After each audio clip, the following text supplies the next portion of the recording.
I thought I was talking to a cute girl on Tinder until I saw her face on a missing person poster.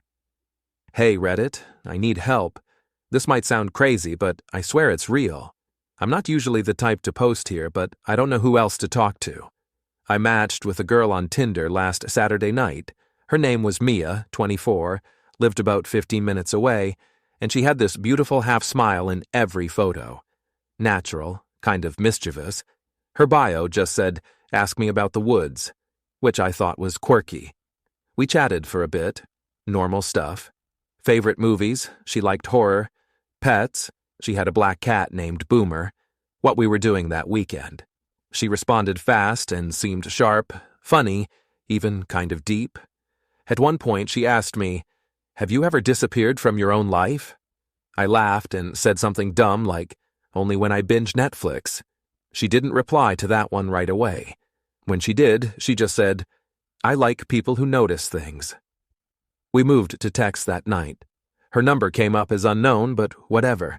Lots of people block caller ID. She sent me a selfie, and I swear it was the same girl, though it looked a little older, or maybe tired. I asked if she was okay, and she said, "I don't sleep well anymore." It was maybe 1:30 a.m. I said I'd love to grab coffee sometime. She didn't respond. Next day, I sent a "You good?" text. No reply. Then Monday, I'm at work and scrolling through Facebook on lunch, and a post from a community group hits me like a punch. It's her. Same face, same smile, and across the top, missing. MIA Thompson, 24, last seen March 3rd. My stomach dropped.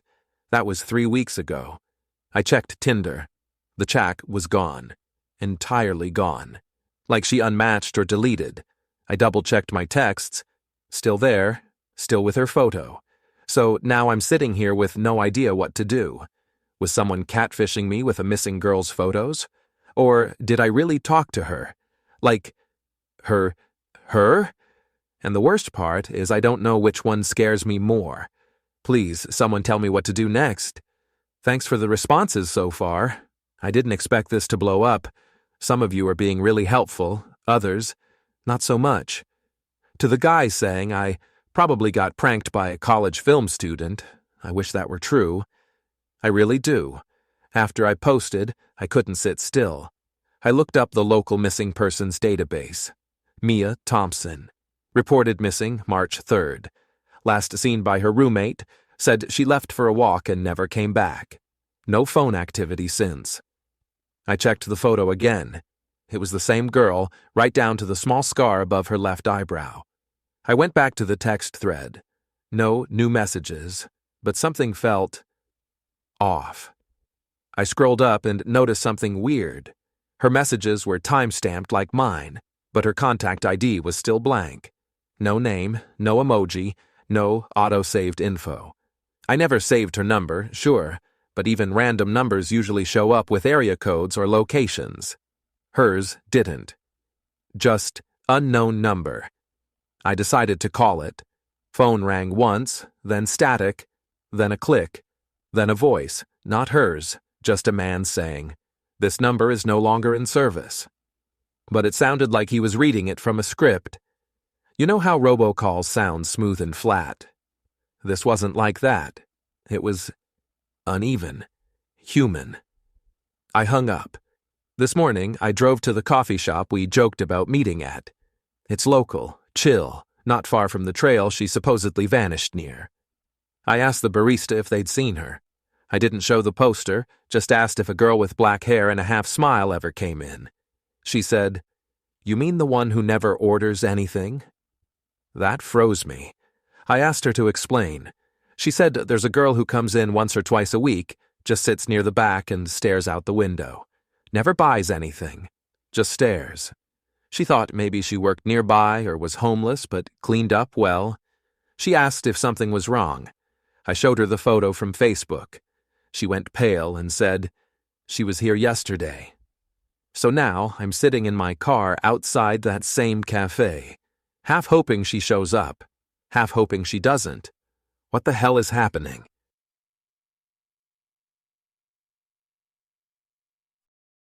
Okay, update.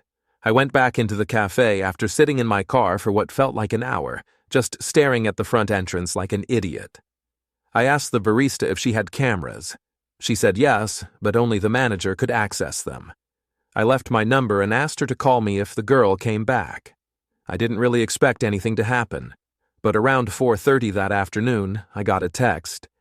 She's here. Back table. Alone. Hoodie on. I didn't even respond. I just drove like hell. When I got there, I scanned the place and saw her. Mia, or someone who looked exactly like her. Same dark hair, same scar above her eyebrow. She was wearing a gray hoodie, face tilted down, staring into a cup. No phone, no book, just sitting. I walked up slow, hands kind of shaking. I said her name. Mia. She looked up, and it was her. But something was not right. Her eyes looked fogged, like she was halfway between asleep and awake. She didn't seem startled, just tired, drained, like she'd been living underground. And I swear to God her pupils didn't dilate right. Not in a horror movie way, just wrong. Mia Thompson? I said. She blinked at me. Do I know you? I said we matched on Tinder. And here's the part where everything started sliding off the rails. She said, "What's Tinder?" I laughed. I thought she was joking, but she didn't smile. She just looked down at her drink and whispered, "I'm not supposed to talk to anyone." I asked what she meant. She didn't answer, just stood up and walked straight out the front door. I followed her outside, asking more questions, but she moved fast. Too fast. Turned the corner, headed toward the trail by the woods. I ran after her, maybe 50 feet behind. By the time I rounded the corner, she was gone. No side streets, no doors, just the trail and trees. I ran in maybe 30 yards, calling her name, feeling like a complete moron. And then I heard something. A ringtone. Faint. Familiar. Coming from my own pocket. I pulled out my phone. That same unknown number was calling. I answered. All I heard was breathing, and then a whisper. You weren't supposed to follow me. I didn't sleep that night. The call ended immediately after that whisper. I tried calling back, got the same weird fake, "This number is no longer in service" message. I tried texting, no response. I sat there replaying the interaction in my head. Her face, her voice, that dead flat "What's Tinder?" lying. And how she moved. It wasn't just fast. It was like she knew every step of that trail. I checked the timestamp on the barista's text. From the moment I left work to the time I reached the cafe, it had only been 17 minutes. She couldn't have vanished that completely unless she wanted to. So I posted again. Some of you were helpful. One comment stood out. Thanks you/GrayFox22. You mentioned trauma-induced dissociation, or possible exploitation, and yeah, that tracks. But that doesn't explain the phone calls, or how she knew what I said during our Tinder chat. And some of y'all really need to chill with the "you're just lonely" crap. I didn't invent a missing girl. Anyway, I did something a little stupid the next day. I went back to the trail. I know. Horror movie 101. Don't go into the creepy woods. But I had to see where she went. The trail splits after about a quarter mile. I took the right path, the one she seemed to move toward. It's narrower, less maintained. About 5 minutes in, I found something that stopped me cold. A red shoelace, tied to a low branch. I know it sounds minor, but hear me. In our Tinder chat, Mia said something about how she tied red laces to trees to mark her paths when hiking alone. I even teased her about sounding like Hansel and Gretel. She said, "The forest is hungry. You gotta leave breadcrumbs." Breadcrumbs. So I kept going, and about 30 feet later, I saw a second one, then a third, all at about eye level, all red. My phone buzzed. Another message. Unknown number again. "You're close." I turned around fast. No one. No sound. Then I looked down and realized the last red lace wasn't tied to a branch. It was tied to a rock, a gravestone-sized rock, half buried in moss. and it had a name carved into it. M. Thompson. Part 3. Characters 4,995. I froze. My hands started shaking so badly I dropped my phone. Just the sight of that name, M. Thompson, scratched into the stone like someone used a knife, made my brain short out. It didn't look new either. It was weathered, covered in moss in the grooves, like it had been there for years. But that wasn't possible. Right? Mia was 24, missing for 3 weeks. Not dead, not buried, not long enough for moss to grow into her name. I crouched down to examine it closer, brushing away leaves and dirt. The rest of the letters were barely visible. Just M. Thompson, and under it, some kind of symbol I didn't recognize. It looked almost like a lowercase h with a line through it. I heard something behind me, twigs snapping. I stood up fast and spun around, heart jackhammering. No one, nothing, just trees and quiet. Then I noticed another red lace, this time tied to a low bush like it had just been placed there. I took a few steps toward it, and that's when I felt it. The phone buzzing again. Another text. Unknown number. You shouldn't be here. You're making it worse. I texted back immediately. Are you Mia? Are you alive? No response.